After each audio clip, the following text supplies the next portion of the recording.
Wake up, workers and comrades, it's time to deconstruct another myth. Every war is a business deal. Every invasion is a paycheck, and you're the one paying for it. We're told that wars are fought for freedom, democracy, and security. But who actually benefits? Why does the US find itself in another war, another invasion, another military operation?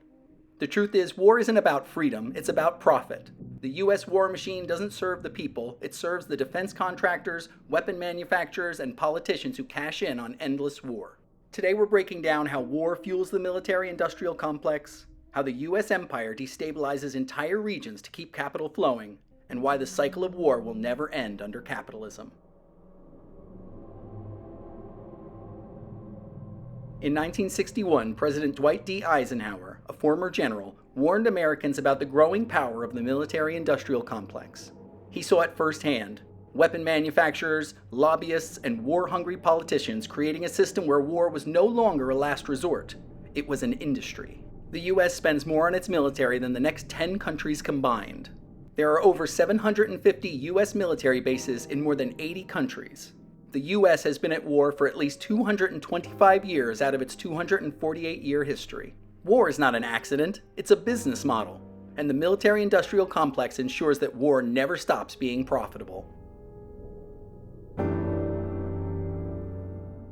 War doesn't happen because of security threats, it happens because it makes people rich. Lockheed Martin, Boeing, Raytheon, Northrop Grumman, and General Dynamics, the top 5 defense contractors, rake in hundreds of billions of dollars every year from war. Every time a missile is fired, a bomb is dropped, or a military base is expanded, shareholders cash in. The US sells weapons to over 100 countries, including dictatorships, warlords, and regimes that openly commit human rights abuses. War is the biggest government handout in existence. While people are told there's no money for healthcare, education, or housing, the Pentagon gets trillions to fund conflicts that only benefit the rich. And this war machine is deeply connected to US politics.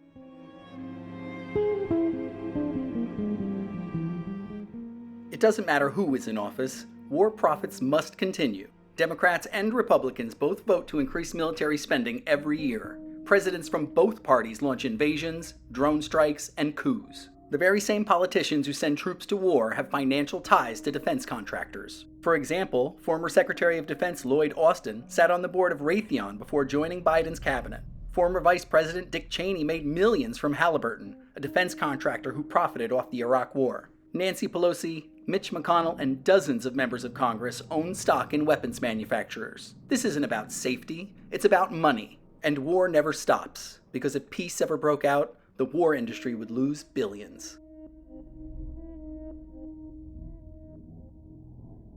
The US doesn't just fight wars, it manufactures them. Through coups, military aid, sanctions, and proxy wars, the US destabilizes entire regions to justify permanent military intervention. Afghanistan, 2001 to 2021, a 20-year war that generated trillions in military contracts before the US abandoned the country in ruins. Iraq, 2003 to present, a war based on lies about weapons of mass destruction that killed hundreds of thousands and turned Iraq into a failed state. Syria, Libya, and Yemen. US involvement in these conflicts has prolonged bloodshed while profiting weapons manufacturers.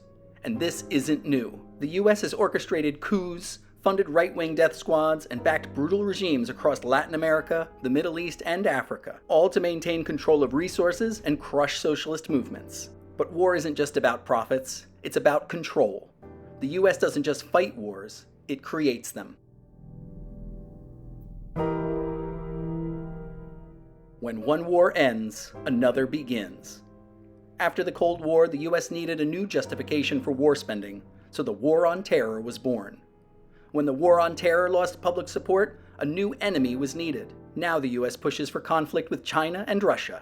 New Cold Wars mean more funding for weapons, more military contracts, and more global instability. We are told to fear these manufactured enemies, but not to question why the US is constantly at war. What's the biggest lie you've been told about war profiteering? Tell us about it in the comments. We want to hear your story. While corporations profit from endless war, working-class people pay the cost. Civilians in invaded countries suffer the most. Millions have died, been displaced, or seen their homes reduced to rubble. Veterans come back traumatized, abandoned by the same government that sent them to fight. The American people foot the bill. Trillions spent on war that could have ended poverty, built free healthcare, and guaranteed housing for all. The military-industrial complex creates suffering at home and abroad, so that billionaires and war profiteers can cash in. Empires fall, and the US war machine is not invincible. The Vietnamese resistance defeated the most powerful military on Earth, proving that imperialism can be fought and won. Cuba has survived over 60 years of US economic warfare, maintaining its sovereignty despite endless attempts to overthrow its government. Anti-war and anti-imperialist movements around the world continue to fight against US aggression. One fact should be painfully clear: the war machine will keep turning unless we break it.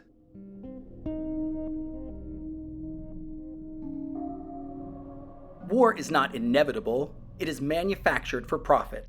And the same corporations and politicians who profit from war will continue to fuel it until we stop them. Expose the lies of the war machine, reject the idea that endless war makes us safer, demand that public money be used for the people, not war profiteers. Because the ruling class will always push for another war until we make them irrelevant. Until next time, comrades, stay sharp, stay organized, and never stop questioning power.